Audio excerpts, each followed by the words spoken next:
Hey there, welcome back to Reddit Dating, the best channel for Reddit cheating stories. Be sure to like, subscribe, and hit the bell notification for more stories like these. Now, let's get into the video. My 28-year-old relationship with a 16-year-old woman and what I learned from it. First and foremost, I apologize for my English. I am not a native speaker, so any expressions that appear to be of may be due to a lack of vocabulary, as well as spelling problems. In my previous piece, I told the account of something that happened to a friend of mine. And now it's my turn to share my personal story with you. I need to go back a long time to explain my reactions to you all. I was a late bloomer. My mother was 39 years old and my father was 40 years old when I was born. Soon after, my father was diagnosed with silicosis, a professional disease. He had to quit working when I was about 4, and I spent my youth witnessing my father deteriorate from a giant of a man to a mere shadow of himself. At the age of 12, I had my father in cardiac arrest and hammered his chest to keep him breathing until medical help arrived. He died of the disease when I was 20, but I spent my entire life seeing the person I loved the most in this world deteriorate till his death. Add to that the fact that we lived in a very isolated location, and I practically grew up almost alone in a house filled with literature. I read Chariots of the when I was 8 and War and Peace by 10, rationalizing my sentiments every single day. So it's safe to say that this influenced my attitude and instilled in me a strong belief that nothing in life is permanent. I'm not afraid to admit that, while my father's death was one of the most traumatic events in my life, it also brought a sense of comfort. His agony was over. I always looked older than I was. Funny, presently I look much younger than I am or feel, so I had a lot of generally with girls a little older than me, but I never really wanted a girlfriend or any other type of connection other than friendships. But not long after my father died, I began seeing a great girl. We are still close to this day. The first 2 years of our relationship were fantastic, but then she moved to study in a city about 200 miles away, and we went through a period where we only saw each other every 2 weeks. She ended up isolating herself in there, and had a persistent depression at the conclusion of her term. She refused treatment and, even though she returned permanently, our relationship was never healthy again, becoming more of a codependency, with me and her family trying everything to no avail and her illness worsening. To top it all off, I lost my work due to health concerns. I ended up sliding into a depression myself. My already low self-esteem sank even further. I gained roughly 50 pounds, and I basically looked like a homeless person. I felt imprisoned and worried about what she would do if I broke up with her. But one day, for reasons I still don't understand, something clicked deep within me. I ended things with her, which ultimately led her to get medical care, and life went on for both of us. So, at the time, I had a new job, was trying to rediscover myself, and was not seeking for anything in the way of a relationship because I felt I was broken goods. H was a beautiful, sophisticated woman who worked in the same department as me. She was divorced, but she was living with a very affluent and successful man. She was often bragging about the jet-set parties she attended, not to brag, but because all of her co-workers, all women, I was the only man on that floor, were curious. And she was lovely and utterly out of my league, a 28-year-old overweight headbanger who played other people's music at bars on the weekends to supplement her income. We became unlikely pals. I was the only guy who knew anything about computers, and she asked if I could help her and her husband design a logo for a new business they were starting. I agreed to do it, and we began spending time together, even going to her house to handle internet problems and other issues with their personal computer. We had lunch together frequently because we worked in the same place, and our friendship evolved. And I became increasingly attracted to her, and I noticed that she was feeling the same way. But I didn't even want to think about it. She was with someone, and I knew the person. But the sensation was there. She had 2 children. The elder lived with her father, so I rarely saw her, but her youngest lived with her, was an early teen at the time, and she took a fancy to me. Perhaps because I treated her as an adult rather than a child. My friendship with H grew stronger, and about 6 months into it all, she began confiding in me. Even while her relationship appeared to be ideal on the surface, things were not so pleasant beneath the surface. I listened to a number of things that, simply, repulsed me, but even though I was there, I made a conscious decision not to offer any advice because I didn't believe it was my position to do so. I offered a shoulder and a listening ear where she could express her concerns, but I never encouraged or advised her.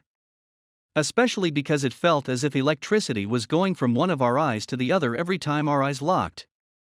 I could feel the tension between us rising, but I told myself that there was no way a woman like her would even consider being a guy like me, therefore it was all in my brain. And I gradually began to distance myself from her. Even if she had feelings for me, she was already in a relationship, and I was not going to be that guy. And it was at this time that things in their relationship really began to deteriorate, and she began looking for a house she could afford and separated from him. She asked for my assistance with the move, which I gladly provided, and a week later, after she had set the house in order, she invited me to dinner, and I ended up spending the night. We agreed to have a relationship 2 weeks later, after some lengthy discussions. We told her daughter, who was overjoyed with the news, that everything seemed to be going well, and that for the first time in my life, I wasn't feeling just fleeting moments of happiness, but that I was happy, and this was a new feeling for me. But my feelings that nothing is permanent remained. That was my method of justifying everything around me. And both of those feelings warned me that it was unlikely that this would last, especially given our age gap. I was 28 and she was 44. We began to hunt for a place to live as a family, as the place where she moved in had only 1 bedroom, 1 living room, a little kitchen, and an even tinier WC. The relationship was blossoming and everything looked to be going well, but I began to observe how she tried to persuade me to change. Some aspects of my appearance, such as the way I dressed, and the fact that I needed to lose weight, I felt were completely acceptable, even welcomed. But in other news, she appeared to be trying to rebuild me to her standards, rather than embracing me for who I was. We took a vacation together 6 months later. We decided to just jump in the car and go wherever we wanted to spend the night. But the first night, we went to another city where she had a girlfriend, and we ended up seeing the friend and spent the night at her house since she wouldn't let us stay in a hotel. Nothing happened here, but this friend will be useful later on. We'll refer to her as E. She worked 2 jobs, during the day as a secretary, at night as a waitress in a pub, and as a volunteer firefighter. She was a difficult lady. But the entire time we were with her, she was lamenting about how difficult it was to find a boyfriend. Mind you, this friend was my girlfriend's age, so mid-40s.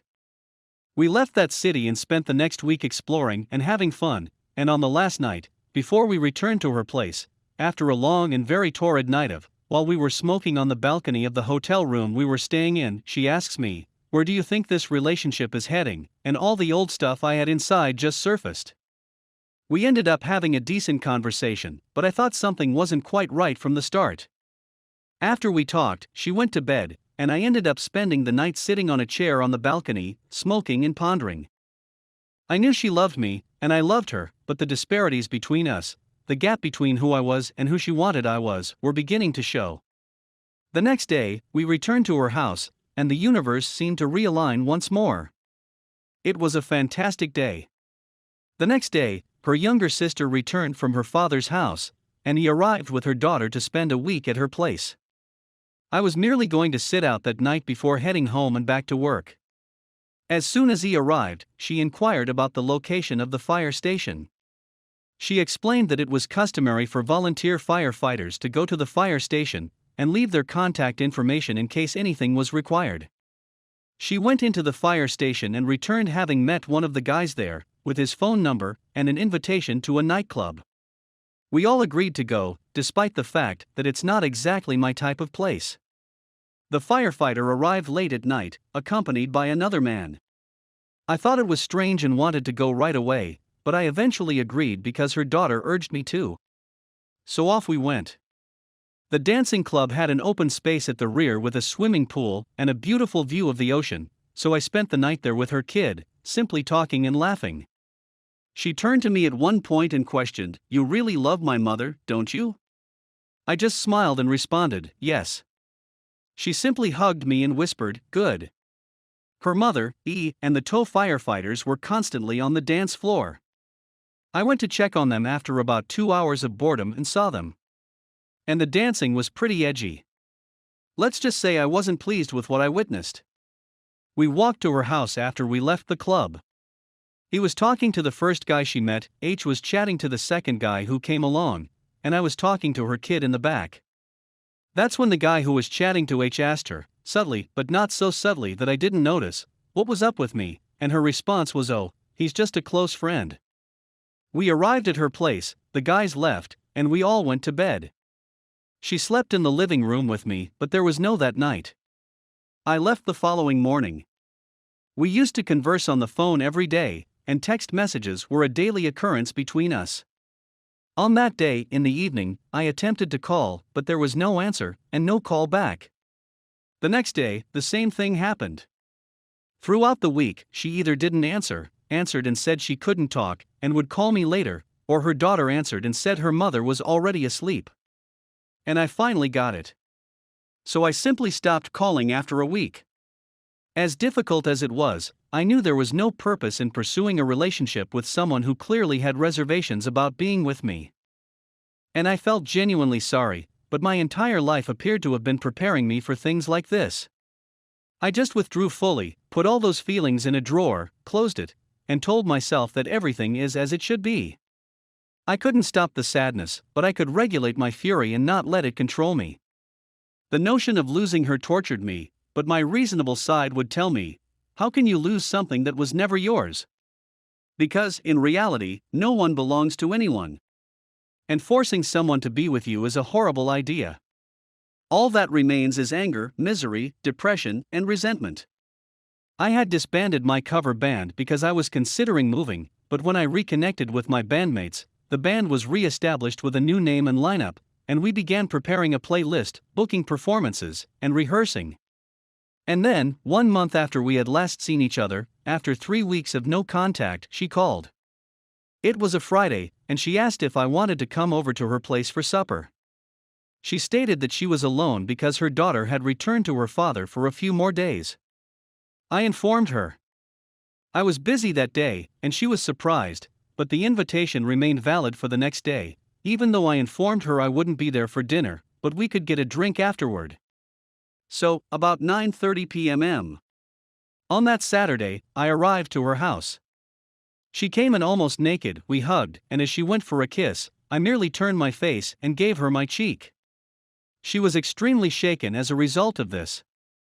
I waited in her living room while she dressed, and then we proceeded to a bar near her house that we had never been to before. On the way there, she asked if I liked her dress, and I complimented her.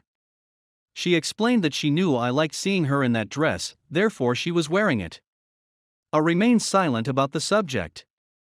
We arrived at the bar, sat down, and a man came over to take our orders, and they addressed each other by first name. Then I looked around, and I noticed that I was the focus of attention. "There has to be something wrong with me today," I said to her. "Why?" "Well, it appears that everyone is staring at me." "Don't worry about it," she exclaimed. But the fact was that everyone there seemed to know her, especially the guys, and I could tell by the way they looked at her what they were thinking. We arrived back at her door around 11 p.m. "Would you like to come up?" she inquired. "No, I'll simply get started." "I'd really appreciate it if you could come up." "I believe you, but that will not happen." "Why?" "Because you made your decisions and compelled me to make mine." "What exactly do you mean? Did you have a good time with the firefighter?" "He wasn't the lay you expected him to be, or maybe he was, but you were just a toy." "What are you on about?" "He's the one you slept with." "I never slept with him." I couldn't stop laughing. "You don't have to lie to me, I'm simply a good buddy, remember?" she blushed. "Since you told him that, why wouldn't he pursue you? And you kept E around for another week, a week in which you didn't even answer the phone. Were you really that bad? Or did you just not want to ruin your and E's fun?" She had just begun to cry. "Don't be that way. I'm not upset with you. To tell the truth, I'm thankful. I am grateful for everything you have given me, for the time we spent together, for instilling something in me that was never truly present, my self-esteem. But the moment you said that, I knew you were going to him, and I was simply getting in the way. And I'm not even going to mention the pub where we were. How many did you have with men from that group?" Did you get it out of your system and want something more consistent now? I'm not your boyfriend, to be sure. I guess I was never truly me. I was just a fugitive FWB. And I know I'm not the last bottle of water in the desert, and I can't physically compare to them, but there must be something in me that made you call me back after a month. That maybe I'm not so awful after all. But we've finished. I'll always be your buddy, I'll always love you, and if you ever need anything, just give me a call, but otherwise, we're done. I gave her a hug and a kiss on the cheek, sobbed as I watched her enter the building, grabbed my car keys, and drove away. She contacted me about an hour later, as I was driving home. I pulled over to the side of the road to answer the phone, and as soon as I did, I could only hear her sobbing and yelling, I'm sorry, please come back, I love you, I don't want to lose you.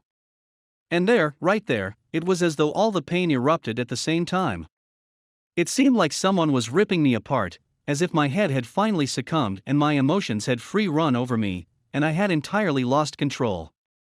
Say anything, please, was all she could say for a few minutes, as I collected myself in silence, despite the fact that my world was collapsing around me. You have never loved me. You were enthralled by the prospect of what you imagined you could make of me. However, I am not the person you were looking for, therefore you are now free to locate someone who is more in accordance with your preferences. I adore you and would sacrifice my life for you, but I will not put up with betrayal and disrespect. I'm not the kind of kid you can wrap your finger around. I don't exist solely to meet your demands and requirements. We're done, we're finished, and there's no turning back. And then, before I truly broke apart, I got out of the car, yelled, and the mobile phone rang again, and it was her, so I crushed it on the floor. Then I got back in the car, took some time to compose myself, and finally drove home for a sleepless night. 5 months later, an angel entered my life, and we've been together for the last 20 years, married for 15 years, and have a wonderful daughter who is the light of my life. Never stopped being her friend till her unexpected death from a brain tumor 10 years ago. She never stopped expressing her feelings for me, and the final time we spoke, she told me I was her greatest regret. I told her I had no regrets and was grateful for what we had. Even to this day, her daughter adores me. So, why tell it if it isn't a wonderful story? I see a lot of folks here attempting to hold on to an illusion. I've noticed a lot of debate about alpha and beta males. So, I'm not an alpha, because I don't impose myself on anyone, and I'm not a beta, because I don't kneel down to anyone, so I'm not sure what I am or if there is some idiotic categorization for me. All I can say is that if you love someone, as Sting would say, you must set them free. Then their actions will reveal if they want to be with you or not. Because if they say they do, but their actions do not offer you the respect you deserve, you are doomed to sorrow and misery, or blissful ignorance. Forcing someone to be by your side is counterproductive, and will only result in animosity. That is why so many people discuss the 180. Sometimes you only realize what you've lost after it's gone. And, so many times, once you get into that 180 and start to look at things coldly, do you really want that person in your life? Or is it simply your pride at having lost something that was never truly yours to begin with? Peace.